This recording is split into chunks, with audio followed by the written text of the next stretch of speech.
کی زمین پر اسلام کے نام پر رسول اللہ کے دین پر اگر کوئی بٹا لگاتا ہے اور اللہ کے قانون کی کھلم کھلا اگر حکومت خلاف ورزی کر رہی ہے تو تم کو بھی ایسے وقت میں یہ سوچنا چاہیے کہ وہ حکومت یزیدی ہے اور تم کو حسینی کردار ادا کرنے کے لیے آنا چاہیے.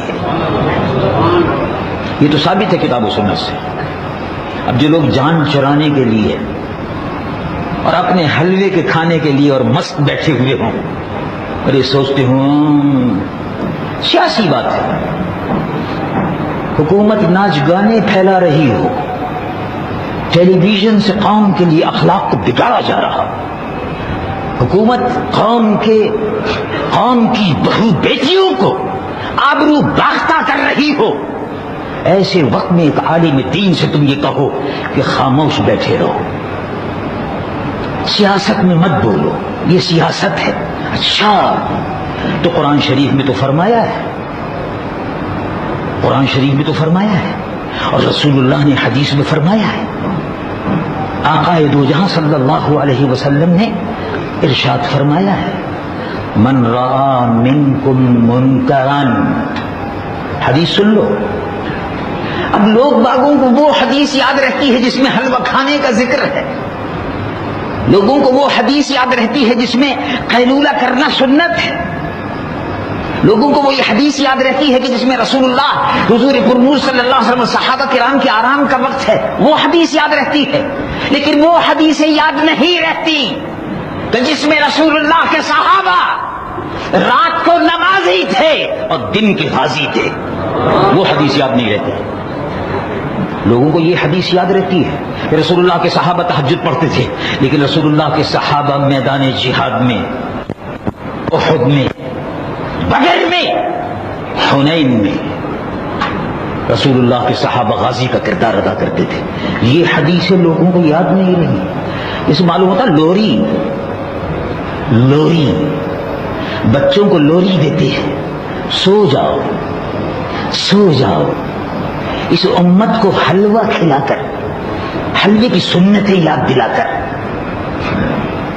بے ایمان اور بد کردار لوگوں کے ہاتھ میں حکومت دے کر. اب جب لوگ کہتے ہیں کہ ہمارا سیاست سے کوئی تعلق نہیں تو بتاؤ پھر حکومت میں کون لوگ آئیں گے؟ جب متقی اور پرہیزگار لوگ،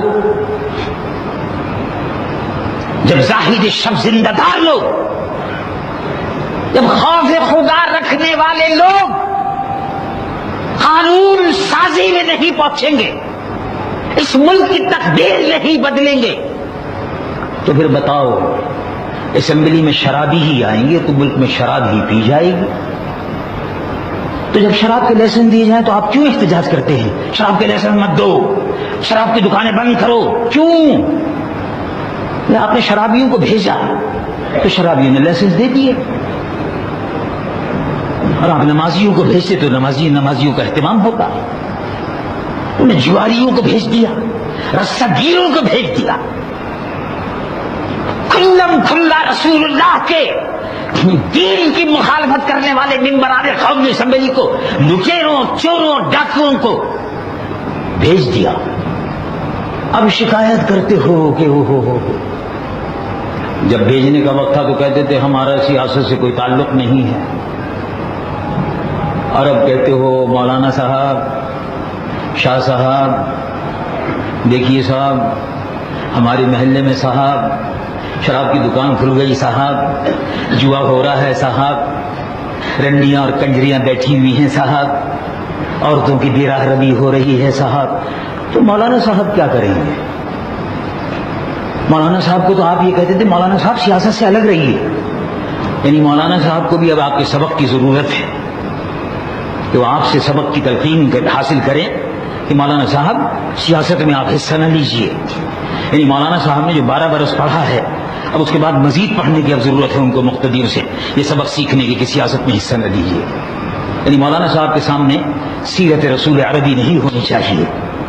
بتاؤ بھائی، رسول اللہ صلی اللہ علیہ وسلم صرف نماز پڑھانے کے لیے تشریف لائے تھے، روزہ رکھنے اور حج کرنے اور زکات دینے کے لیے اگر تشریف لائے تھے تو تم سچے دل سے ایمانداری سے سوچو کہ اگر یہی کام رسول اللہ کو کرنا تھا تو بدر کے میدان میں جنگ کیوں ہوئی تھی؟ ٹھنڈے دل سے سوچو. اور جو جاہل یہ کہتا ہے دین سے بے خبر، رسول اللہ کے دین سے بے خبر، رسول اللہ کی سنتوں سے بے خبر، اس سے پوچھو کہ رسول اللہ صلی اللہ علیہ وسلم میدان جنگ میں، بدر کے میدان میں عریش مبارک پر ساری رات جاگتے رہے یا نہیں تھے؟